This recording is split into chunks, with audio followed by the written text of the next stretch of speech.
Hi guys, let us discuss this question which is present in NEET 2024. The question is, activation energy of any chemical reactions can be calculated if one knows the value of option 1 rate constant at two different temperatures, option 2 rate constant at standard temperatures, option 3 probability of collision, and option 4 orientation of reactant molecule during collision. Now this is the question from chemical kinetics chapter. Now before that we have to understand what is the activation energy of any chemical reaction. So this is the minimum energy required to start a chemical reactions, the energy barrier that need to cross from reactant to form the product. That is called the activation energy.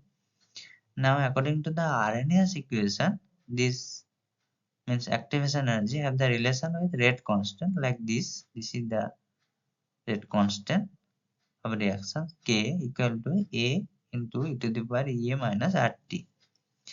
Now K is the rate constant, A is the pre-exponential factor, E is the activation energy, R is the molar gas constant, universal gas constant, T is the absolute temperature.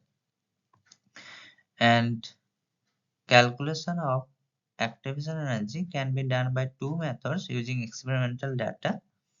One using the two temperature and rate constant like that E equal to R into ln K2 by K1 divided by 1 by T1 minus 1 by T2, and other is using the graphical plot, that is the RNS plot, like this equation ln K equal to minus E by R into 1 by T plus ln A.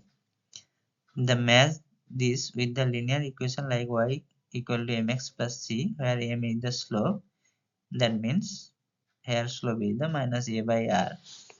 Now from this value you can find the activation energy as well.